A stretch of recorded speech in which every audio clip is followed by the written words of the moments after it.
Pak, ini perintah majelis loh. Kami memerintahkan harusnya melibatkan pihak luar. Gitu loh. Ya, tapi Bapak tidak melakukan. Ya, gitu. Kalau melibatkan pihak lain itu lebih independen, Pak. Terlepas itu punya siapa, baru dikategorikan lagi. Jadi ketika perintah majelis, kalau Bapak kemarin tidak sepakat, Bapak bahasnya kemarin, Bapak tidak menghargai perintah majelis. Bapak orang Fakultas Hukum. Fakultas Hukum. Masalahnya ada di chauvinisme UGM nih kalau begini kelihatannya. Andaikan Bapak mau mempertahankan satu pendapat pun, ambil dari luar UGM itu perintah majelisnya. Nah, Bapak mau mempertahankan silakan, tapi Kalau untuk Pak Jokowi dikecualikan, maka untuk yang lain pun harus dikecualikan, Pak. Nggak mungkin untuk Pak Jokowi dikecualikan terus orang lain minta Bapak buka aksesnya. Kalau dikecualikan ya informasi itu akan berlaku dikecualikan untuk semua. Saya nggak mau di sini ada kata-kata surat keputusan yudisium untuk Joko Widodo. Nggak bisa, Pak. Bapak ini berlaku kalau Bapak sudah menyatakan surat keputusan yudisium dikecualikan, maka untuk semuanya itu menjadi dikecualikan. Sekelas UGM yang tercatat beberapa kali menjadi universitas terbaik itu tidak memiliki SOP pada tahun 80 itu bukan jadul banget loh. Kan institusi resmi badan publik ya, harusnya kan merespon surat harus pakai surat resmi yang kemudian entah di scan, entah itu baru direspon ya. Ini bahkan tidak ditandatangani loh. Ini kalau kita mau bilang ini sah dari UGM, mana yang membuktikan ini sah dari UGM? Nggak ada tanda tangan, tidak ada kop lembaga UGM-nya nggak ada. Kan kemarin majelis meminta untuk melibatkan pihak eksternal ya, unsur masyarakat. saya kira pakar itu juga bagian dari masyarakat gitu ya. Nggak bisa, Pak. Itu kan, maka tadi saya tanya pakar ahli hukum ini dari UGM atau bukan? Iya betul. Dari UGM kan? Ya, jadi kan perintah majelis melibatkan. Pak, ini perintah majelis loh. Kami memerintahkan harusnya melibatkan pihak luar. Gitu loh. Ya, tapi Bapak tidak melakukan. Ya, gitu. sekali lagi Bu, kami berangkat dari sikap yang kehati-hatian. Yang notabene itu juga Pak, dijamin begini. oleh PDP. Okay. Kemarin harus dihargai yang namanya perintah majelis, ya. Pemahamannya seperti yang sampaikan ketua majelis, bukan dokumennya, tapi formula-formula. Misalnya tadi ijazah seperti apa formulanya? Oh, ada nama, ada data. Jadi tidak dokumennya. Kalau melibatkan pihak lain itu lebih independen, Pak. Terlepas itu punya siapa, baru dikategorikan lagi. Jadi ketika perintah majelis, kalau Bapak kemarin tidak sepakat, Bapak bahasnya kemarin. Jadi supaya lebih cepat persidangan hari ini, kita melihat beranggapan pertama Bapak tidak menghargai perintah majelis. Ya kan? Kan tidak harus dokumennya. Kita dalam hal ini melihat dokumen itu tidak membedakan pemilik siapa. Ya kan? Jadi nggak usah berdiskusi dalam arti yang di sini saja Bapak memperlihatkan bahwa tidak independen. Ya kan, untuk melihat suatu persoalan. Jadi kalau kemarin perintah majelis ada melihat bahwa ini kalau melibatkan pihak eksternal, maka kajiannya lebih independen. Bukan lebih lagi, memang independen. Tidak harus dokumennya, tapi formula. Kalau ada ijazah seperti ini, kalau KHS data apa saja, tanpa memperlihatkan. Gitu. Bapak orang Fakultas Hukum. Fakultas Hukum. Iya kan? Mazhab tuh bisa diambil penguatannya dari mana aja. Dan masyarakat tuh bertaburan kok pakar-pakar. Jadi sebagai sebuah epistemic community, ini masalahnya ada di chauvinisme UGM nih kalau begini kelihatannya. Jadi majelis memerintahkan melakukan uji konsekuensi sekali lagi, tidak dengan satu pendapat homogen dari UGM. Ini sudah komposisi berlaku untuk semua register aqua, Pak. Gitu. Tapi kalau Bapak menganggap hanya UGM yang mengerti masalah ini masalahnya di UGM keseluruhan berarti. Ini masalah prestige oriented chauvinism. Ini chauvinisme model akademik. Ya, Pak ya. Ini andaikan Bapak mau mempertahankan satu pendapat pun, ambil dari luar UGM itu perintah majelisnya. Gitu. Sehingga pendapat Bapak itu lebih kuat, begitu. Ya. Ini saya sudah pakai bahasa yang paling netral. Ya. Bapak mau mempertahankan silakan, tapi komposisinya tidak boleh homogen gitu. Sehingga Bapak tidak dianggap sebagai satu kesatuan korsa, tapi sebagai satu kesatuan pandangan mazhab. Oke, Bapak anggap ini sebagai suatu hal yang harus dikecualikan, nggak apa-apa. Di luar pun banyak pakar-pakar yang bisa membenarkan itu, gitu loh Pak, maksudnya. Dan tadi Ibu Ketua Majelis sudah sampaikan, jangan anggap ini sebagai satu case individu. Perlakuan Bapak terhadap semua pemilik dokumen tertentu, informasi tertentu di UGM begini, begitu loh. Dan itu didukung oleh perspektif apa? Kalau untuk Pak Jokowi dikecualikan, maka untuk yang lain pun harus dikecualikan, Pak. Nggak mungkin untuk Pak Jokowi dikecualikan terus orang lain minta Bapak buka aksesnya. Kalau dikecualikan ya informasi itu akan berlaku dikecualikan untuk semua. itu harus berlaku sama, Pak. Jadi nggak bisa informasi itu untuk si A terbuka, untuk si B dikecualikan, nggak bisa. Uji konsekuensi itu berlaku untuk semua, begitu. Jadi saya nggak mau di sini ada kata-kata surat keputusan yudisium untuk Joko Widodo, nggak bisa, Pak. Bapak ini berlaku kalau Bapak sudah menyatakan surat keputusan yudisium dikecualikan, maka untuk semuanya itu menjadi dikecualikan. Sekelas UGM yang tercatat beberapa kali menjadi universitas terbaik itu tidak memiliki SOP pada tahun 80 itu bukan jadul banget loh. Kan institusi resmi badan publik ya, harusnya kan merespon surat harus pakai surat resmi yang kemudian entah di scan, entah di itu baru direspon ya. Ini bahkan tidak ditandatangani loh. Ini kalau kita mau bilang ini sah dari UGM, mana yang membuktikan ini sah dari UGM? Nggak ada tanda tangan, tidak ada kop lembaga UGM, ya nggak ada. Kalau informasi dari pengelola BPID seperti itu? Ya nggak bisa, Pak. Bapak kan sekelas UGM itu merespon permohonan informasi harusnya resmi, karena kan surat juga dikirimkan resmi ya. Jadi cara menjawab surat ya tetap harus pakai kop UGM seperti ini. Nyatanya ketika menjawab keberatan bisa tuh pakai kop, pakai tanda tangan tuh. Ini kalau surat begini, bisa nggak ini dinyatakan surat resmi? Kalau by emailnya resmi UGM? Bukan soal by email, persoalannya surat ini kan dikirim ke lembaga gitu loh. Maka ketika itu respon dari lembaga, dia harus pakai kop surat lembaga dan harus ditandatangani. Ini kan tidak ditandatangani nih. Gitu loh. Jadi ibaratnya di PPID itu siapa aja bisa merespon begitu loh. Kan nggak bisa dong. Kan ada di situ ada ditunjuk yang bertanggung jawab. Ini sekarang kalau surat gini nih siapa yang bertanggung jawab nih? Nggak bisa kan? Nggak ada yang tanda tangan loh surat ini. Gitu loh. Hanya ditulis pejabat pengelola informasi dan dokumentasi. PPID kan banyak. Bukan hanya satu orang. Prof Mahfud ditanya, IPK-nya berapa? Prof Mahfud menyatakan IPK-nya 3,8, Mas Aiman.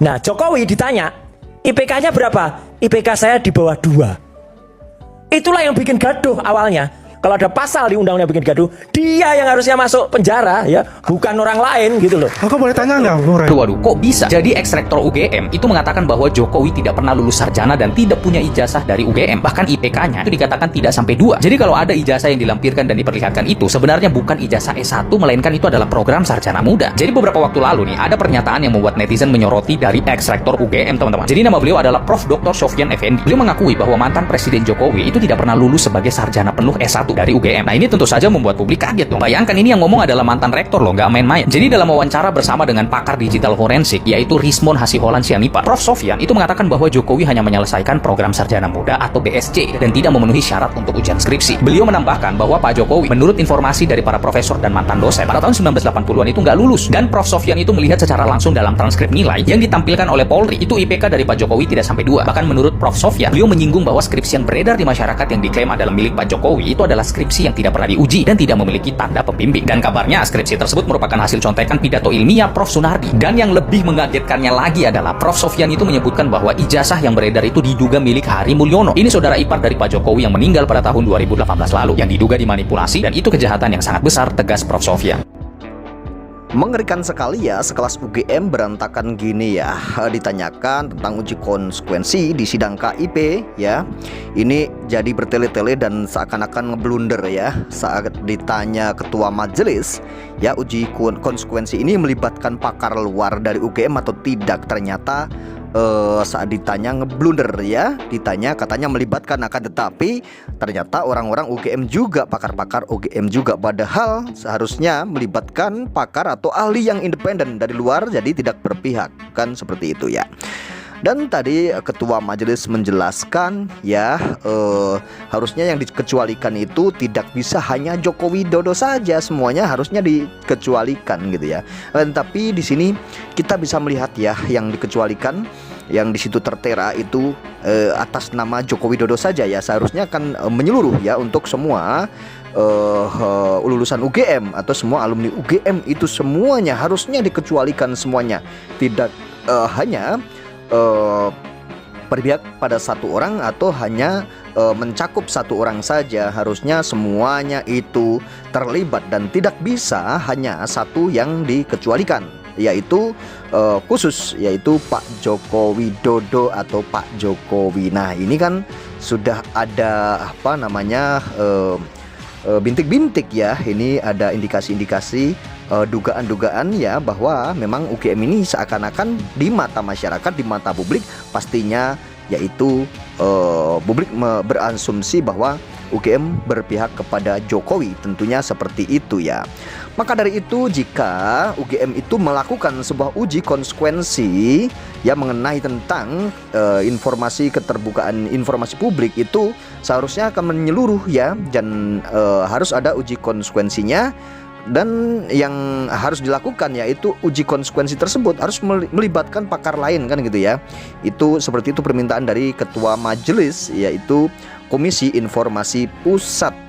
Jadi ini adalah hal yang sangat masuk akal dan benar sekali ya dari Ketua Majelis ya, itu minta agar UGM ini melibatkan pakar dari luar, dan tidak hanya melibatkan UGM saja, tidak hanya pakar-pakar yang dari UGM saja gitu ya.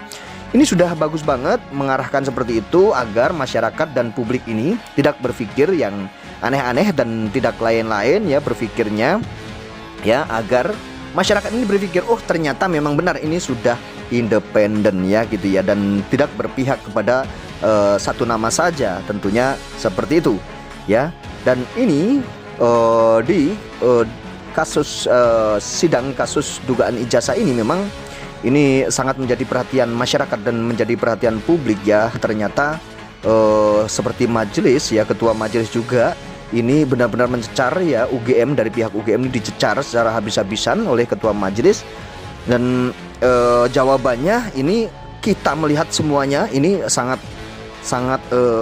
sedih ya menonton tayangan video yang kita lihat sepenuhnya itu dari pihak UGM. Ternyata seperti itu jawabannya ya, disuruh sama majelis ya untuk melakukan sebuah uji konsekuensi. Ternyata perintah dari majelis atau perintah dari ketua itu tidak dilakukan semuanya, dan ini dikasih kesempatan lagi untuk uji konsekuensi lagi yang melibatkan pakar-pakar dari luar UGM.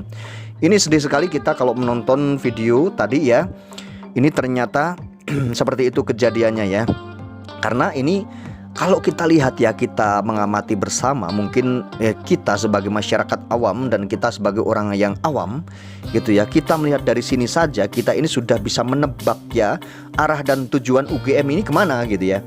Arah dan tujuan UGM ini kepada siapa gitu, kita ini sudah bisa melihat dan bisa mengontrol dari persidangan ini. Kita bisa melihat ya, sebagai masyarakat kita bisa mengontrol semuanya. Dan memang wajib untuk mengontrol demi kebenaran, karena masyarakat ini yang punya hak dan punya semuanya sebenarnya ya, karena kedaulatan itu sebenarnya ada di tangan rakyat, di tangan masyarakat ya, tentunya seperti itu.